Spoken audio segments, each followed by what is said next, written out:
Mesdames et messieurs, amis téléspectateurs, bonjour, bienvenue dans votre émission Zénith de ce vendredi.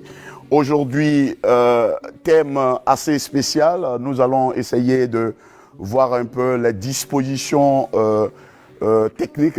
Bonjour Chérif. Bonjour. Je ne suis pas très en forme, surtout quand je m'assois. Ah oui, ça c'est vrai, c'est vrai, c'est vrai. C'est Toumani qui t'a fait un faux bon là. Et il est en route pour un reportage à Bokeh.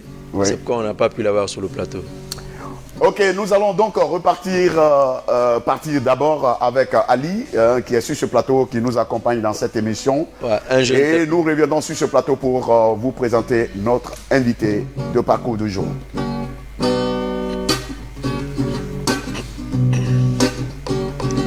Yeah, man! No, that's gonna get on time.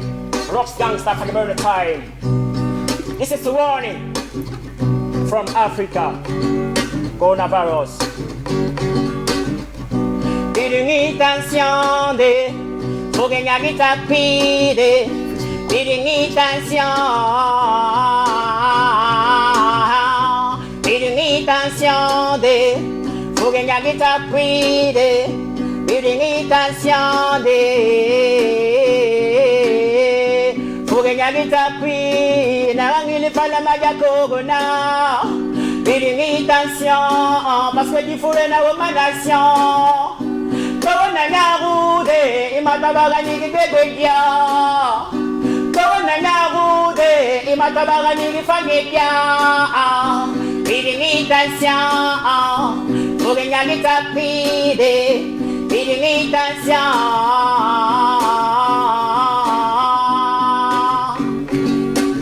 Bon fini, n'a pas méfié. Fouene ki marankana nyamude, imudarikana awanu bangide, odezabe de tol nu bangide, yako coronavirus na mafore vide. Corona fe ule baga, corona fe nandinara, imadori abara chinois santo, waiberi abara italien, wadori abara Amérique santa, tabri fonga défier, tabri fonga protéger. N'a pas contaminé, n'a pas contaminé, n'a pas contaminé, n'a pas contaminé.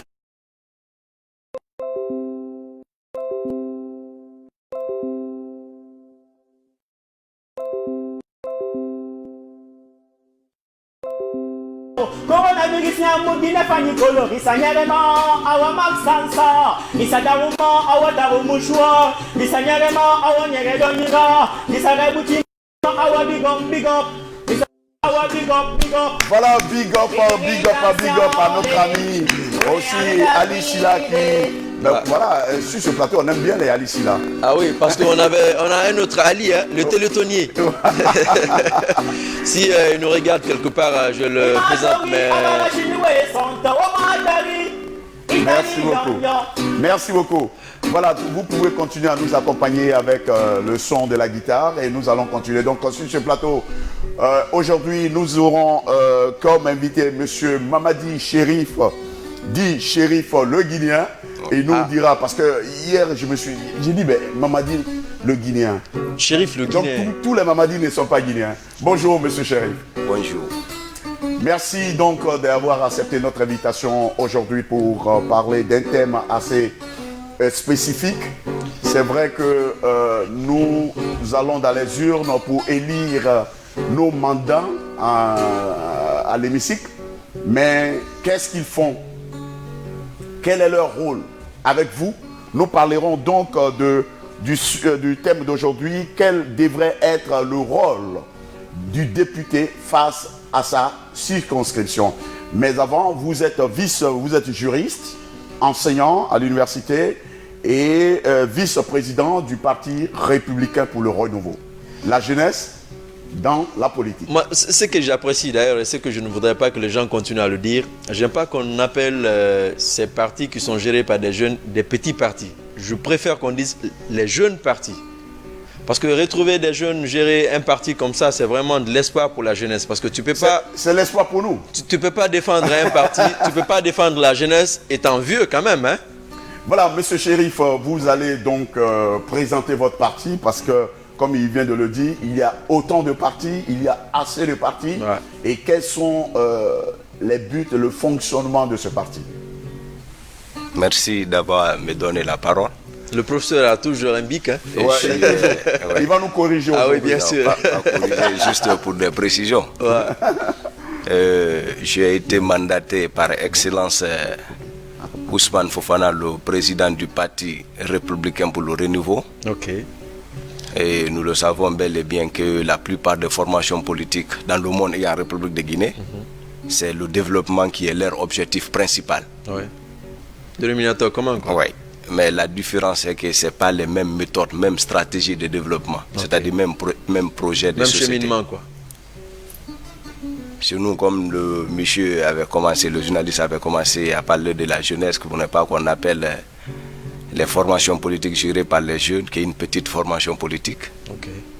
L'appréciation dépend de la personne. Okay.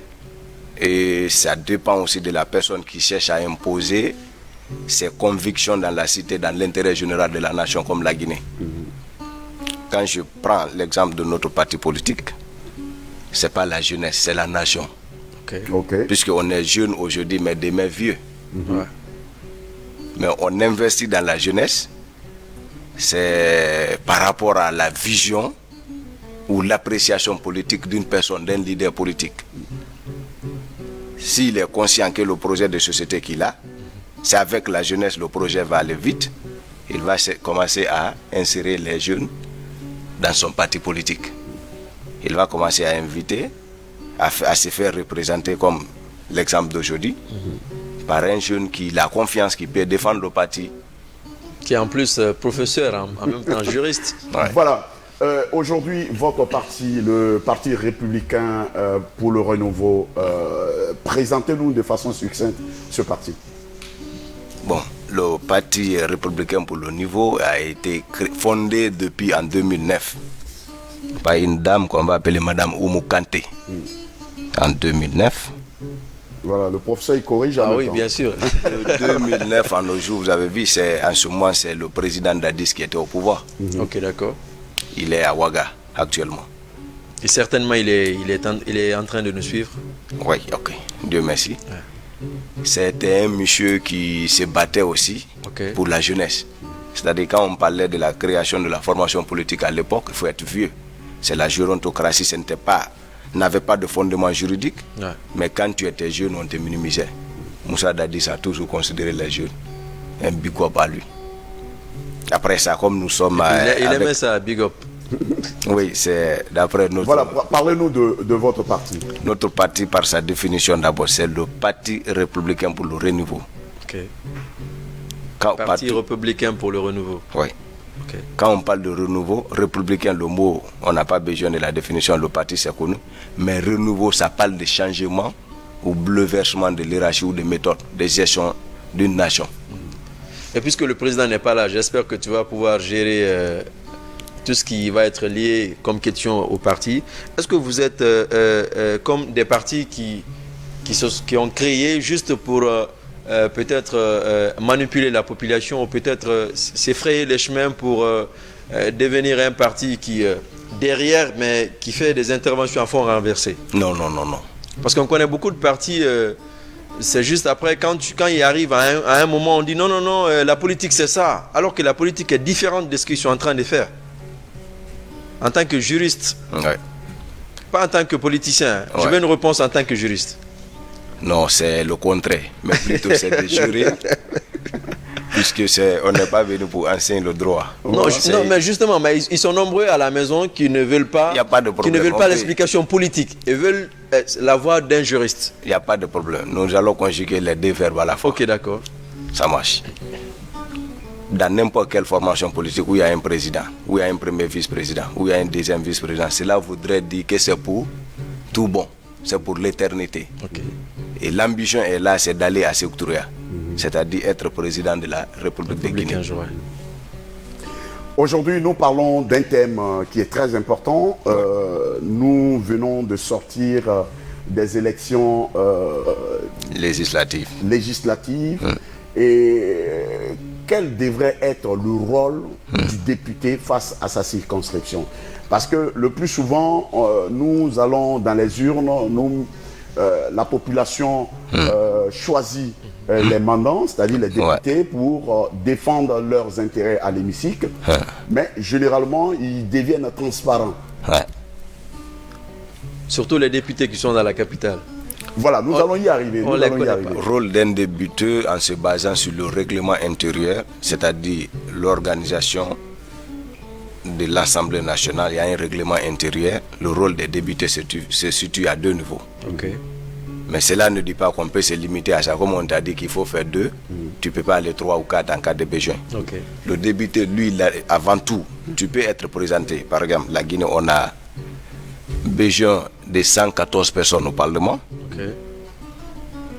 Les 114, vous allez voir, il y a une liste nationale où il y a 76 personnes. Chaque parti va déposer et nous avons 33 préfectures en République de Guinée, plus les 5 communes. Ça nous envoie automatiquement dans 38, plus les 76, ça fait 114. Mais une fois après les élections législatives, une fois au Parlement, tu es député national. L'affaire de circonscription, c'est pour des questions d'intérêt général. C'est-à-dire que tu ne peux pas dire comme je suis le député uninominal de Beila, ou Yomu, ou Massanta, ou Matoto. Moi, mes domaines d'intervention, c'est Matoto seulement, non. Tu es d'abord national. Une fois au Parlement. Le député a pour rôle principal, c'est de contrôler l'action gouvernementale. L'action du gouvernement. Nous sommes à l'université, hein. Après l'action gouvernementale, le député est là pour une deuxième fois encore voter les lois. Je me fais comprendre.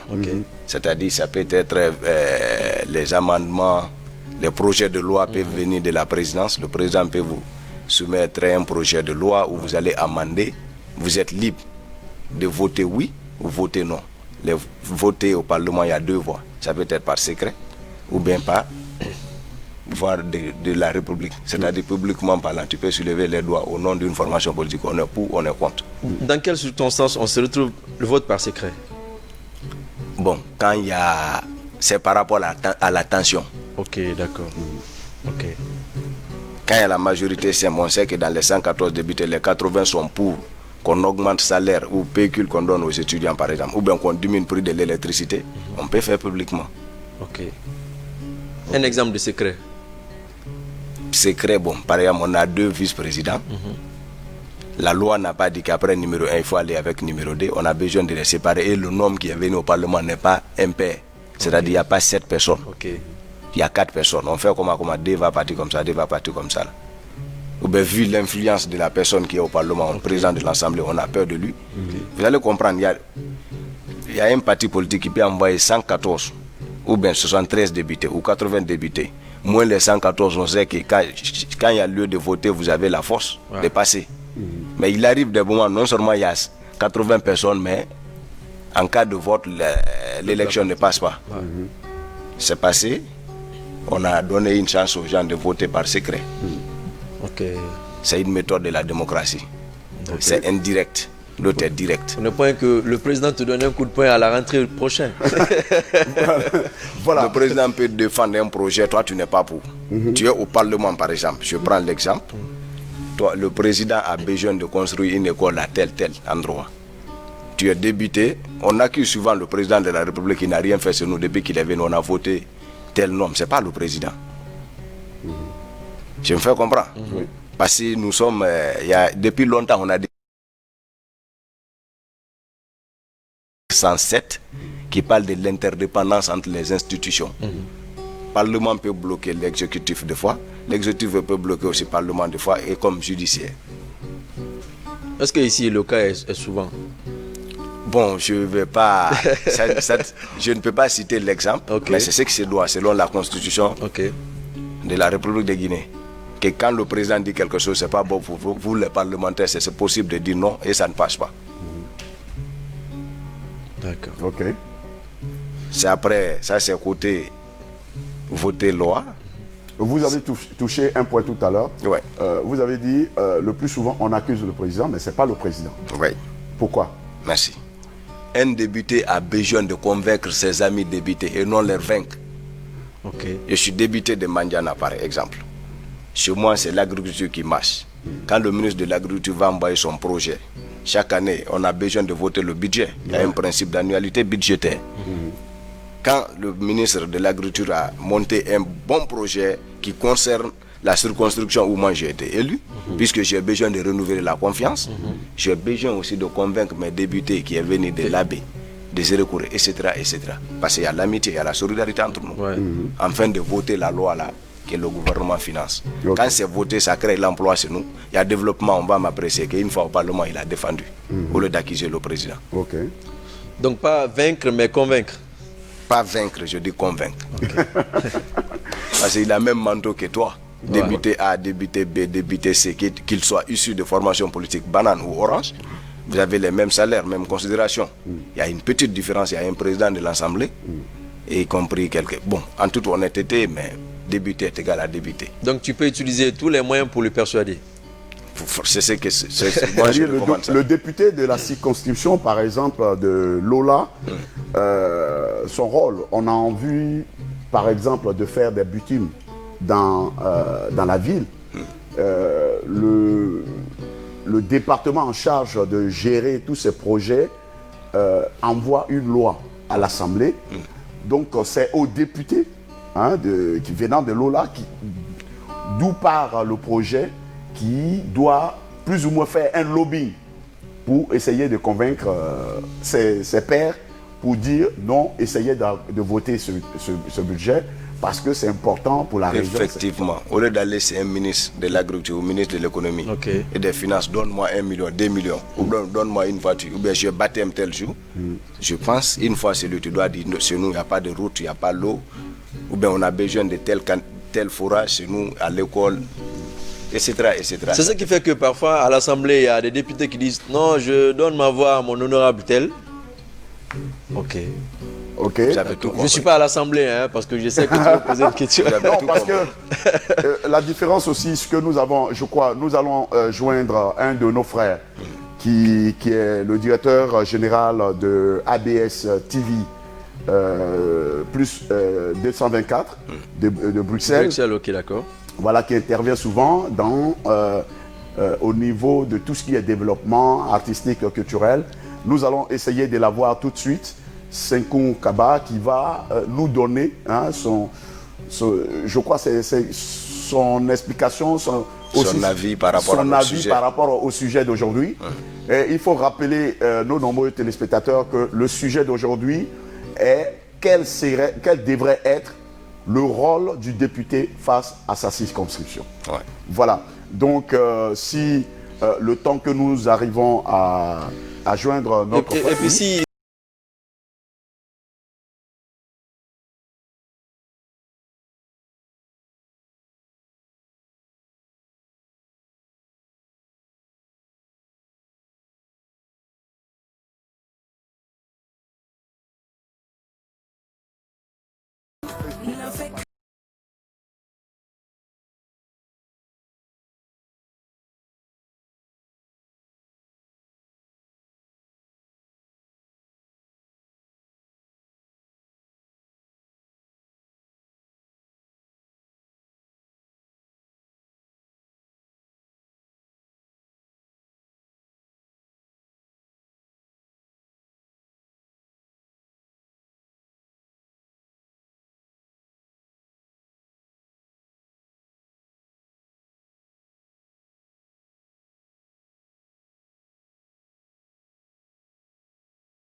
Monsieur Senkou, ne partez pas, vous restez en ligne. Nous avons un petit problème technique. Good grammar and spelling are important, but if you want to write essays that inspire, messages that forge brighter connections, and emails that get the job done, you need to think about more than just grammar and spelling. This sentence is grammatically correct, but it's wordy and hard to read. It undermines the writer's message, and the word choice is bland. Grammarly's cutting-edge technology helps you craft compelling, understandable writing that makes an impact on your reader. Much better. Grammarly works where you work, on your computer or your phone. Imagine what you could do with the secrets of the world's best writers at your fingertips, anytime you need them. Are you ready to give it a try? Installation is simple and free. Visit Grammarly.com today. Le député est là pour la nation, il est là pour porter la voix des sans-voix, il est là pour jouer son rôle ici de porter à l'hémicycle ce que la population ne va pas. Et c'est là justement que nous devons beaucoup insister. Malheureusement, je ne dis pas que ça n'existe pas chez nous, mais c'est très rare. Les députés doivent avoir des permanences, car un député qui est déconnecté de la réalité des habitants de sa zone